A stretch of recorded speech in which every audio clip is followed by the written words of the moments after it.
US ये समझ रहा है कि डिटरेंस होगा, नहीं होगा। आप देखना आइंदा 5-10 साल में ईरान 90% एनरिचमेंट करेगा। इसीलिए पाकिस्तान ने नोबेल पीस प्राइज के लिए कहा था, और इसीलिए क्या उनका जो जनरल था जाकर ट्रंप के पास बैठकर खाना खाया था। पाकिस्तान ने फॉर्मल कहा ना कि हम ट्रंप के लिए नोबेल पीस प्राइज बोलेंगे, तो क्या इन्होंने इसीलिए कहा था, इसीलिए कहा कि उनको नोबेल पीस प्राइज मिलना चाहिए इस आदमी को, इस प्रेसिडेंट को, जिसने अपने ही देश के संविधान का वायलेशन किया, यूनाइटेड नेशन चार्टर का वायलेशन किया, इंटरनेशनल लॉ का वायलेशन किया। जो आज यूनाइटेड स्टेट्स ने जो बॉम्बिंग की है वो इंटरनेशनल लॉ का वायलेशन है, वो यूनाइटेड नेशंस के चार्टर का वायलेशन है, एनपीटी का वायलेशन है, और खुद यूनाइटेड स्टेट्स का जो उनका संविधान है यूएस का कि बगैर कांग्रेशनल परमिशन के वो जंग नहीं कर सकते बॉम्बिंग, उन्होंने उसका वायलेशन किया। और उन्हीं का इंटेलिजेंस डिपार्टमेंट, यूएस का इंटेलिजेंस डिपार्टमेंट ने कहा कि ईरान तो न्यूक्लियर वॉरहेड वेपन्स के करीब नहीं था। तुलसी गबार्ड का स्टेटमेंट है। ये सिर्फ एक फसाड क्रिएट किया गया। मकसद एक ही है कि इजराइल जो बेंजामिन नेतन्याहू जो फलस्तीनियों का एक खस्साब बन चुका है, बुच्चर बन चुका है, जो जेनोसाइड हो रहा है, एथनिक क्लेंसिंग हो रहा है, उसको कवर अप करने के लिए किया गया। 55,000 लोग मारे गए, अभी मर रहे हैं वहां पर, आप उसकी बात नहीं करते। तो ये बॉम्बिंग से अगर यूएस ये समझ रहा है कि डिटरेंस होगा, नहीं होगा। आप देखना आइंदा 5-10 साल में ईरान 90% एनरिचमेंट करेगा।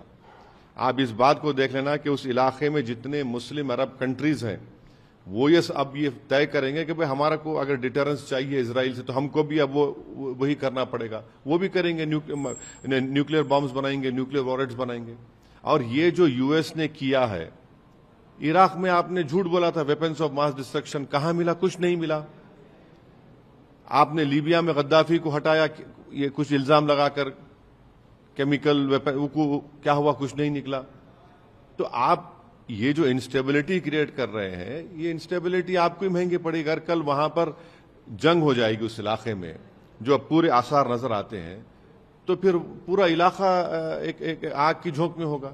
और वहां पर 60 लाख से ज्यादा भारत के लोग काम करते हैं उस तमाम कंट्रीज में। हमारे इंडियन कंपनीज का इन्वेस्टमेंट है उन कंट्रीज में। एक बहुत बड़ा फॉरेन एक्सचेंज हमको वहां से आता है। और एक बात याद रखिए, जो गल्फ कंट्रीज में जो भारत के नागरिक काम करते हैं, इनकम टैक्स नहीं देते। वो नॉर्थ अमेरिका में इनकम टैक्स देते हैं, यहां पर हमको आता है, तो फिर कितना बड़ा नुकसान होगा सबका। तो ये बात हमको समझने की जरूरत है। और आखिरी बात यह है कि इसीलिए पाकिस्तान ने नोबेल पीस प्राइज के लिए कहा था, और इसीलिए क्या उनका जो जनरल था जाकर ट्रंप के पास बैठकर खाना खाया था, तब उनको ये तो सब एक्सपोज हो गए यहां से लेके वहां तक।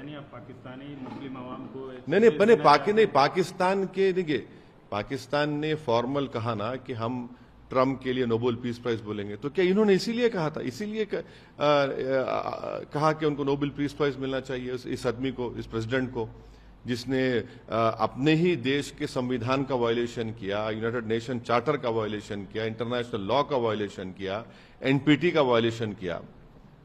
तो क्या इसीलिए पाकिस्तान प्रेसिडेंट ट्रंप को नोबेल पीस प्राइज के लिए रेकमेंड किया था क्या? सर, यूएस की भूमिका मिडिल ईस्ट रीजन में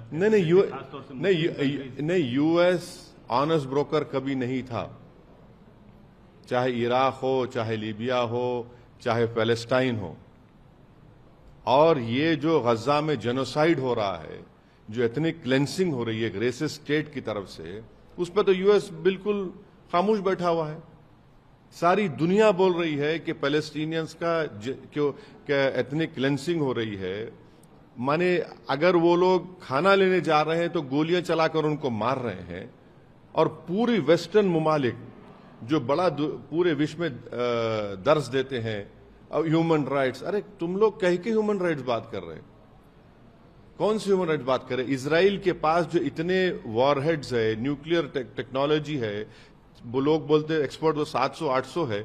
इजराइल ना एनपीटी का मेंबर है, इजराइल आईएईए को अलाउ नहीं करता, आप उसके न्यूक्लियर जो बनाकर बैठा हुआ इतने वर्षों से उस पर कोई बात ही नहीं करता। तो ये इनका डबल स्टैंडर्ड है, इनकी हिपोक्रेसी है। सर, इजराइल के प्रधानमंत्री ने ट्रंप की तारीफ की है और बोला है कि ये कार्रवाई इतिहास बन गई। इतिहास यही बताएगा कि अगर जंग शुरू हो गई, जिस तरह इराक में हुआ था, इस तरह अगर जंग शुरू हो गई तो नुकसान खामियाजा कौन भुगतेगा? कितने मासूम लोग मारे जाएंगे? इसमें भारत के लिए परेशानी हो जाएगी।